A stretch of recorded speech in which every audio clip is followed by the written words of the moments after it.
surgen las ciudades como lugares súper significativos y súper relevantes, donde efectivamente nosotros podemos pensar en ciudades sustentables. Si nosotros pensamos en la ciudad, pese a que la ciudad, estas cifras de unos años atrás, sin embargo, sabemos las ciudades no representan más del 3% de la superficie de la Tierra. Sin embargo, las ciudades ya se ha cumplido el umbral, ya hemos superado el 50% de la población. En términos particulares o específicos, en Latinoamérica la población urbana supera el 70%, y en Chile somos un país súper urbano, súper urbanizado. Si nuestra región supera el 70%, en Chile, según las cifras del último Censo de Población y Vivienda del 2017, somos 89% de la población viviendo en ciudades. Y eso cambia de acuerdo al área que miremos. Si nosotros pensamos en el Norte Grande, por ejemplo, alcanza casi el 92% de la población viviendo en ciudades, que se explica un poco por el contexto ambiental, climático, ¿cierto?, del paisaje de Norte Grande. Sin embargo, somos un territorio súper urbano, entonces es importante tener foco sobre nuestras ciudades. Y bueno, además las ciudades son responsables del 60% de la emisión de gases de efecto invernadero, con algunas variaciones, algunas ciudades más, otras menos, incluido no solo la generación de gases de efecto invernadero que directamente producida en las ciudades, sino que toda la generación de gases de efecto invernadero que implica el sostener ciudades, el que las ciudades, muchas veces las ciudades están generando gases de efecto invernadero desterritorializado, o sea, mucho más lejos de donde están instaladas, y eso también es una problemática importante. Además tenemos este escenario en Latinoamérica. Este esquema lo que muestra es el modelo de crecimiento de la ciudad latinoamericana, lo que agrega complejidad al problema, lo que agrega complejidad respecto a llegar o lograr desarrollo sustentable en nuestras ciudades. Hemos visto como el crecimiento de las ciudades, tanto las grandes ciudades latinoamericanas, pero estas son estructuras que se reproducen también en ciudades de otros tamaños, en ciudades de tamaño medio, en Chile, por ejemplo, en que la estructura se va complejizando, la ciudad se va fragmentando espacialmente, se reconoce como una ciudad dispersa en el espacio, y a su vez una ciudad profundamente segregada, en la que la población de mayores ingresos se ha ido trasladando hacia las periferias urbanas de mayores condiciones, que gozan de mejores condiciones ambientales. Las ciudades, a la vez que van creciendo y consumiendo territorio natural y seminatural, coberturas de vegetación o de agricultura, por ejemplo, van artificializando el uso, van impermeabilizando el suelo, lo que implica reducir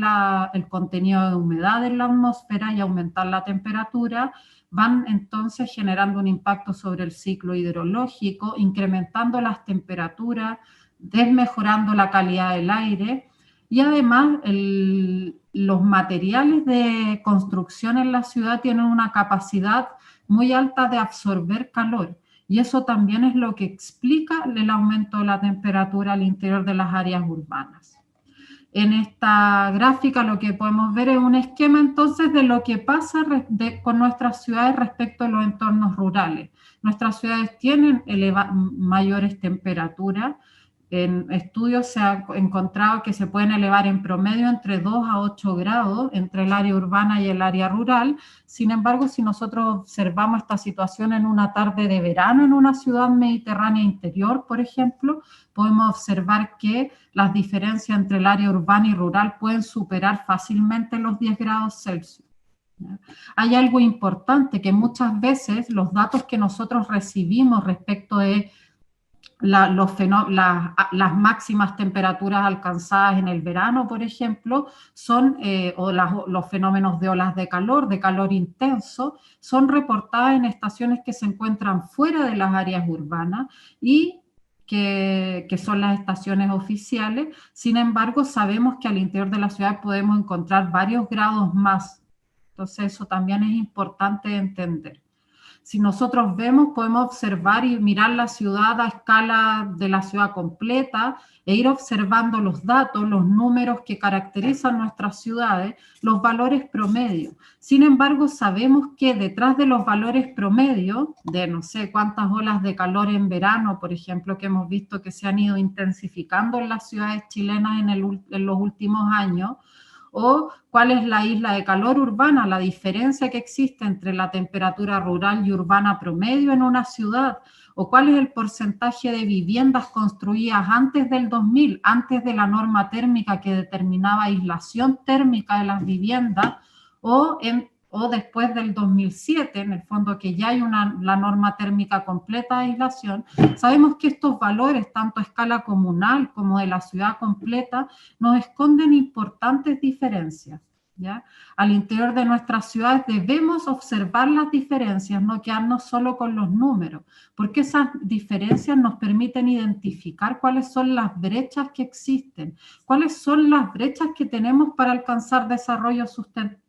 sustentable para toda la ciudad, un desarrollo que implique desarrollo social, económico, ecológico, pero para todos. Aquí vemos la temperatura superficial de la ciudad de Santiago y vemos la temperatura del aire de la ciudad de Santiago y vemos que se repite un patrón, que si nosotros pudiésemos marcar una línea, podríamos marcar una línea en una calle de Santiago, en particular, por ejemplo, en la calle Tobalaba en Santiago, para quienes conocen la ciudad. Sin embargo, lo que marca o la diferencia que marca esa línea es las condiciones del oriente y del poniente de la ciudad, que son condiciones que no solo tienen diferencia en términos de la temperatura, sino que esas diferencias en términos de la temperatura se explican porque existen diferencias en el diseño de la ciudad. Son dos ciudades distintas, ciudad con menos o más vegetación, con más o menos superficie impermeable o construcciones, y eso va explicando el comportamiento del clima, la calidad climática a la que nos vemos expuestos. Por eso quienes estudiamos el clima urbano hablamos de que el clima es una construcción social, porque las diferencias que encontramos en torno al clima en una ciudad están explicadas por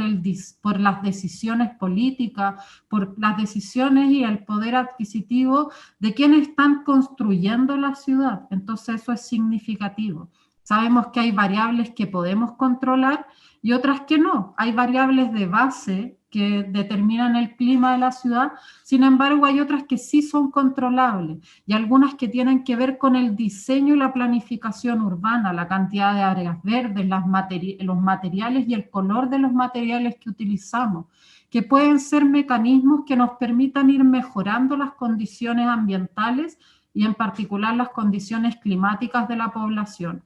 En un ejercicio que realizamos en Chillán, en una ciudad mediterránea, ubicada más o menos a los 36 grados de latitud sur, en el interior, en Chile, sigue siendo una ciudad mediterránea de tamaño medio, y calculamos un indicador de calidad climático basado en diferentes indicadores que reconocieron un grupo de 16 expertos nacionales e internacionales en clima urbano. Y lo que vemos es que si vemos valores globales en un indicador de calidad climática que se mueve de 0 a 1, vamos a observar que los valores no están malos, ya no son malos valores tanto ni para el promedio de verano ni para el promedio de invierno.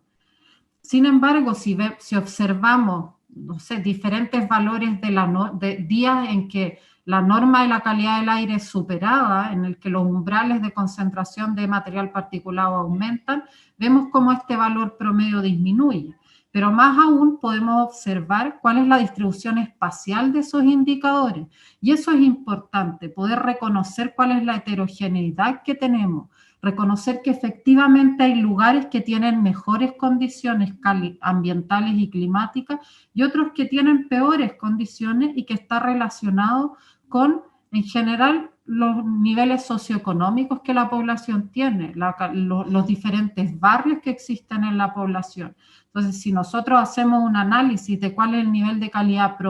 climática promedio, vamos a ver que existe una relación entre los distintos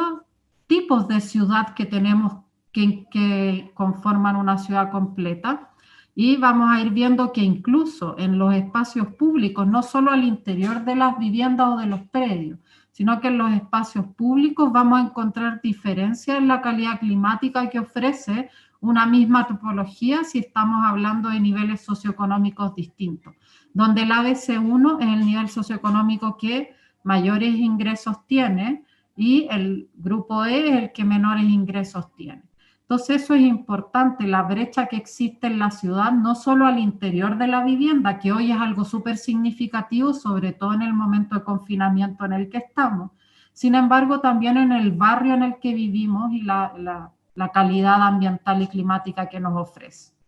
Una importante oportunidad que tenemos es el diseño y la planificación sensible al clima, en el que el clima se incorpore como un elemento en la toma de decisiones y que guíe la toma de decisiones respecto del ordenamiento territorial o la ciudad que estamos construyendo, con una mirada en la equidad territorial, en que todos alcancemos buenas condiciones o podamos acceder a buenas condiciones ambientales y climáticas, y que entender que no es irrelevante el diseño de la ciudad, los colores, la cantidad de vegetación que utilizamos, y que es importante que consideremos las condiciones climáticas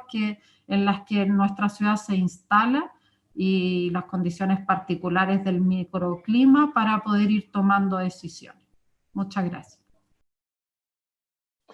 Bueno, el otro tema muy importante es el tema de la proximidad, ¿no? Que muy poco hemos hablado del tema de la proximidad porque el avance de la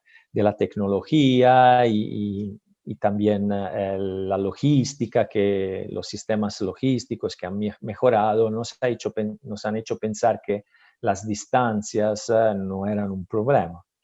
Pero en este momento ya vimos que al restringirse de la movilidad con una crisis como la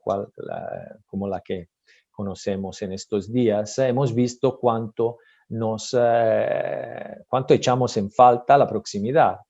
Y esto es un tema que abarca desde lo global hasta lo local, ¿no? A nivel global hemos creado estas cadenas de valores globales muy fragmentadas, pero a la vez con concentraciones importantes de la producción en algunos lugares del planeta, que al verse restringida la movilidad han puesto en crisis la economía mundial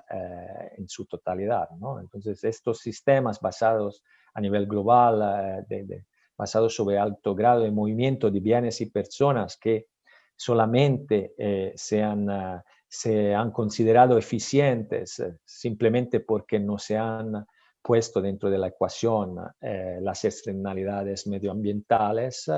en movilizar todo este número de personas y bienes, digamos, han mostrado toda su debilidad en términos de resiliencia. Y esto también cuando hablamos de sistemas urbanos territoriales. O sea, ciudades donde concentramos espacialmente los servicios, las funciones y hasta las oportunidades de trabajo y de desarrollo, se han visto básicamente en un estado de shock donde la economía, la sociedad está de verdad sufriendo mucho más de lo que podría sufrir al utilizar mejor y más la dimensión de la proximidad, ¿no? Y todo esto obviamente tendría y tiene un impacto a nivel de emisiones, ¿no? de gases de efecto invernadero. Entonces, en este momento estamos, digamos, una buena, si queremos leer este momento de crisis bajo una lente mucho más optimista, es que estamos de nuevo discutiendo sobre estos temas, sea a nivel global, donde la CEPAL está auspiciando el fortalecimiento de cadenas de valores regionales hacia una mayor resiliencia del sistema productivo y de suministro, pero también hacia una mayor sostenibilidad. Y a nivel urbano y territorial también se está hablando de nuevo de cadenas alimentarias más cortas,